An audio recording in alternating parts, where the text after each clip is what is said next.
Hey everyone, welcome to Runestone Reptiles. I'm your host, Chad. Over the years, I've seen many families wanting to get a reptile as a pet, but were nervous because of young children. Will this snake work with my children? Can my child handle this lizard? Most people are hoping for a quick and simple answer, either yes or no. But is the answer that simple? Now, I've done videos where I've discussed if reptiles and ball pythons make good pets. I still believe that they do make good pets with the understanding that not all people are made for reptiles, and not all reptiles are good for everyone. In my opinion, there isn't a blanket answer for those type of questions. I believe every keeper and every potential keeper needs to research, consider the situation, and make an informed decision. So let's add the variable of kids into the mix and see what I say here today. Now, I do have children, so I'm coming at this topic from a place of experience with both young children and reptiles. My children play a role in what type of reptiles I own and how I keep them. I've wanted to add a hognose snake to my collection for a while now, but I haven't. Part of the reason is cost. It isn't that hognose is more expensive than ball python, it's that I have limited resources and I have to make decisions with my ball python projects in mind and feeding my children. The more important reason why my wife and I have decided not to purchase a hognose is because they are rear-fanged venomous snakes. While it isn't likely that I would die from a hognose bite, I really don't want to risk a bite to one of my small children. I've seen an envenomated bite and seen a hand swell up from it. It would be really sad to watch if one of my children was helping me with my snakes and accidentally got a venomous bite that caused them pain and swelling, and there would be very little that I could do about it. So you have kids and want to know if they should interact with a reptile. Well, I would say that ultimately the decision comes down to 3 questions. How old are the kids? What is the personality of the kids and reptiles?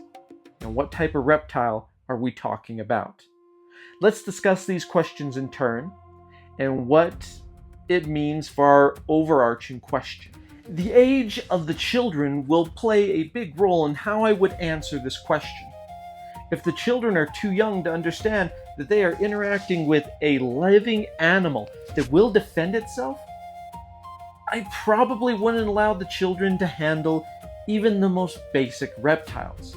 While the child may be upset by this, it is better than risking a bite to the child and an injured animal.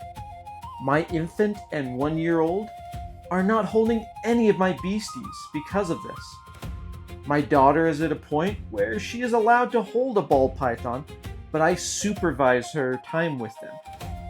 My advice to parents would be to supervise your young children and teach them to respect living animals. It has nothing to do with our video whatsoever, but that is really kind of cool. He crawled onto this gator skull that I have and is just exploring it.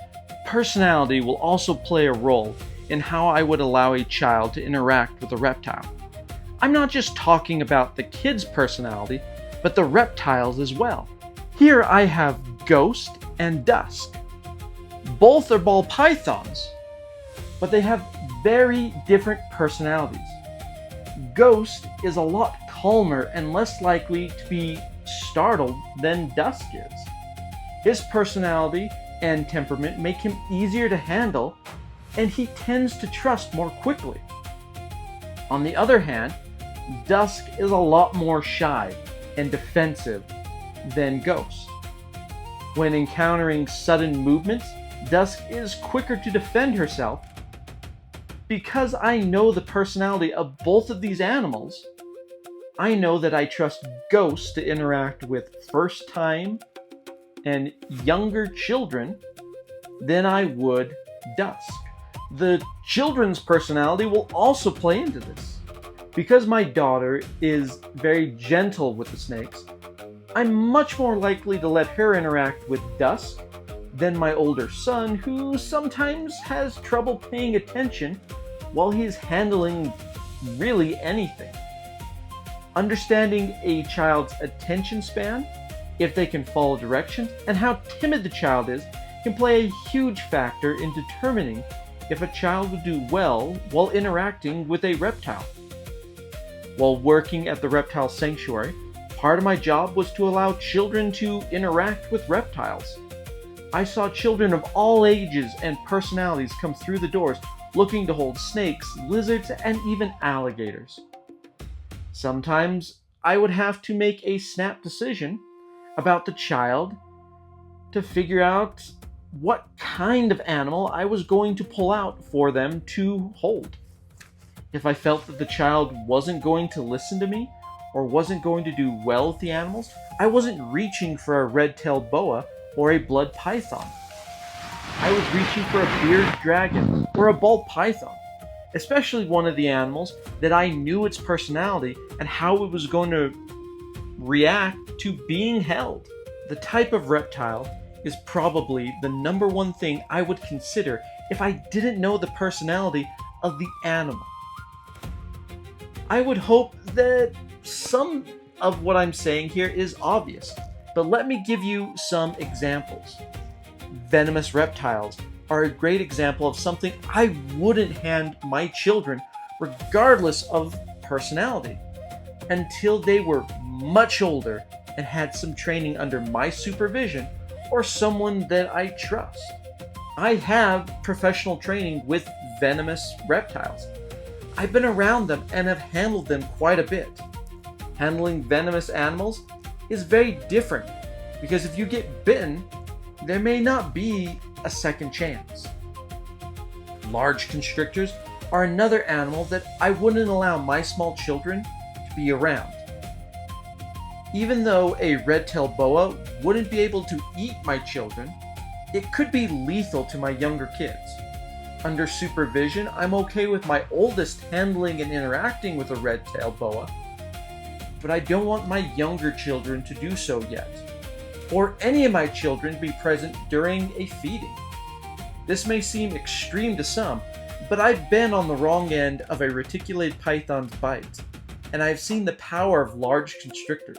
I'm alright handling and interacting with them with the proper safety measures, but I don't want my kids to do so until they are much older and much more capable.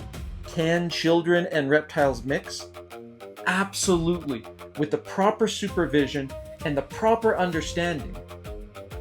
My hope is that parents will teach their children to respect life, and that animals will defend themselves if they feel threatened or scared.